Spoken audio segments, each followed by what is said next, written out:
Assalamualaikum warahmatullahi wabarakatuh.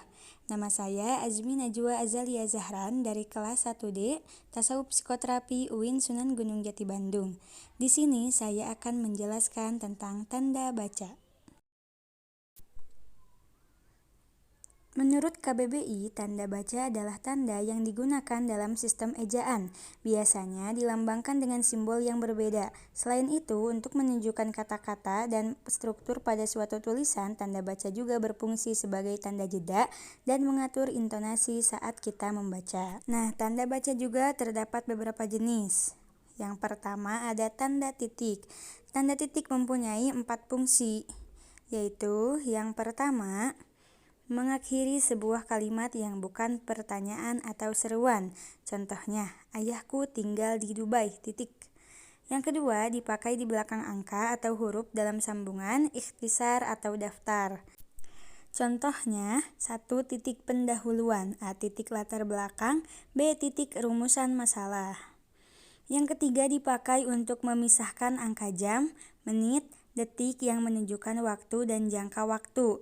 Contohnya, pukul 05.06.30 atau pukul 5:06:30.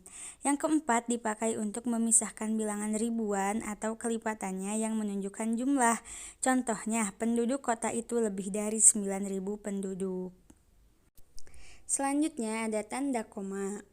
Berfungsi yang pertama untuk dipakai untuk unsur-unsur dalam sebuah pemerincian atau pembilang, memisahkan anak kalimat dari induk kalimat apabila anak kalimat tersebut mendahului induk kalimat. Contohnya, studio tersebut tersedia berupa gitar, drum, dan bass. Yang kedua, dipakai untuk memisahkan anak kalimat yang mendahului induk kalimatnya. Contohnya, saya akan datang, jika tidak turun hujan. Yang ketiga, dipakai sebelum atau sesudah kata seru seperti oh, ya, wah, aduh, atau hai. Dan kata yang dipakai seperti sapaan seperti bu, dik, atau na. Contohnya, wah, pemandangannya bagus sekali. Yang keempat, dipakai untuk memisahkan petikan langsung dari bagian lain dalam kalimat. Contohnya, jangan buang sampah sembarangan, kata Rudi. Yang kelima, dipakai di antara nama orang dan singkatan gelar akademik yang mengikutinya untuk membedakannya dari singkatan nama diri, keluarga, atau marga. Contohnya, Nyonya Fatimah SPD MA. Yang ketiga, ada tanda seru. Dipakai untuk mengakhiri ungkapan atau pernyataan yang berupa seruan atau perintah yang menggambarkan kesungguhan, ketidakpercayaan, atau emosi yang kuat. Contohnya, jangan letakkan benda itu di depan saya. Lalu ada tanda titik koma. Dapat dipakai sebagai pengganti sebuah kata penghubung atau memisahkan kalimat setara yang satu dari kalimat setara yang lain di dalam kalimat majemuk. Contohnya, hari makin sore, kami belum juga pulang. Dan yang kedua, dipakai untuk memisahkan bagian-bagian pemerincian dalam kalimat yang sudah menggunakan tanda koma. Contohnya, ibu membeli buku, pensil, dan tinta, titik koma, baju, celana, dan kaos. Lalu ada tanda titik 2.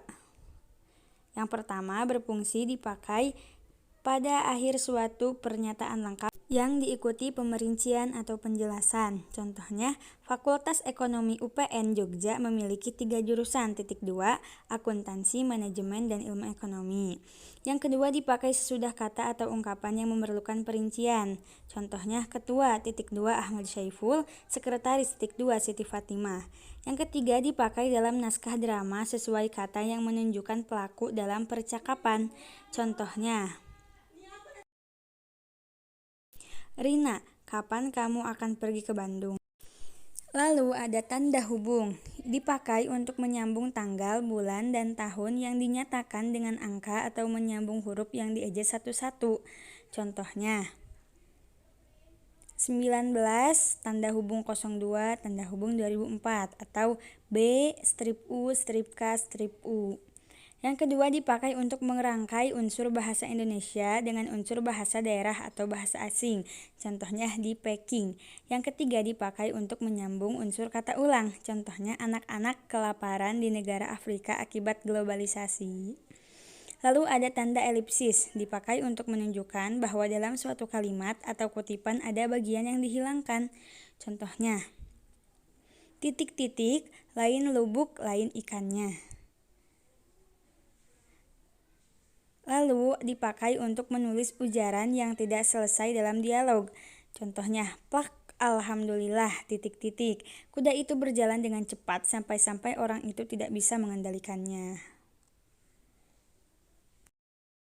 Lalu ada tanda tanya.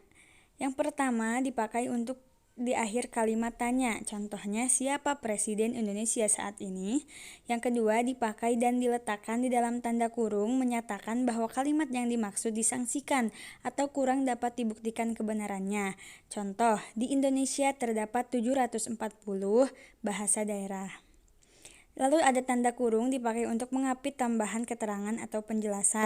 Warga baru itu belum memiliki KTP atau kartu keterangan penduduk. Yang kedua dipakai untuk mengapit penjelasan atau keterangan yang bukan bagian utama. Lalu ada tanda kurung siku. Yang pertama dipakai untuk mengapit kata atau kelompok kata sebagai koreksi atau tambahan pada akhir kalimat atau bagian kalimat yang ditulis orang lain. Contohnya, penggunaan bahasa dalam karya ilmiah harus sesuai tanda kurung siku dengan kaidah bahasa Indonesia. Yang kedua dipakai untuk mengapit keterangan dalam kalimat penjelas yang sudah bertanda kurung. Contohnya bisa dilihat di bawah ini.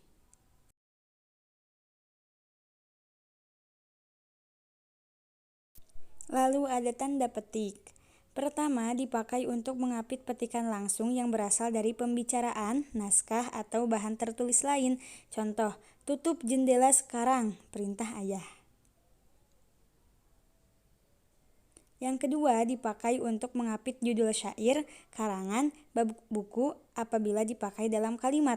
Contoh, pasal 36 Undang-Undang Dasar 1945 berbunyi, bahasa negara adalah bahasa Indonesia.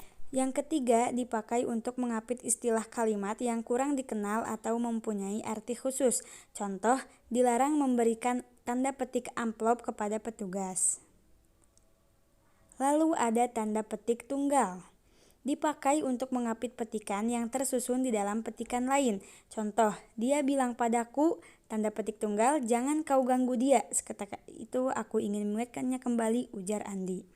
Yang kedua, dipakai untuk mengapit judul makna, terjemahan, atau penjelasan kata atau ungkapan.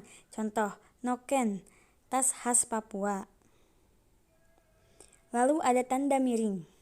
Dipakai dalam nomor surat, nomor pada alaman, dan penandaan masa 1 tahun yang terbagi dalam 2 tahun takwim. Contoh, nomor .29 garis miring UM garis miring 4 garis miring 2016 atau Jalan Anggrek 2 garis miring 18. Yang kedua dipakai sebagai pengganti kata dan atau serta setiap. Contoh, harganya 2.500 garis miring buah atau biasa dibaca harganya 2.500 setiap buah.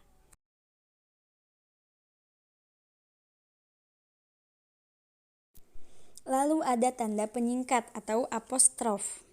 Tanda apostrof menunjukkan penghilangan bagian kata atau bagian angka tahun dalam konteks tertentu. Contohnya, dia kan kutemui, kan di sini sama dengan akan.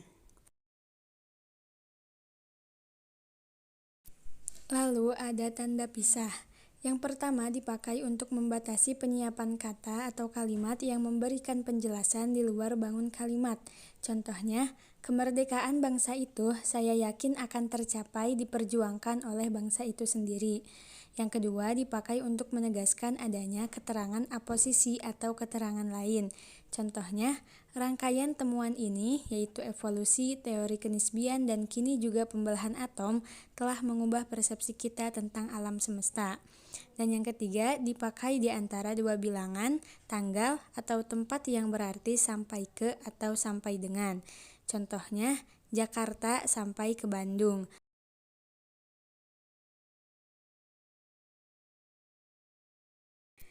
Baik, hanya sedikit yang bisa saya sampaikan. Kurang lebihnya saya mohon maaf. Semoga bermanfaat.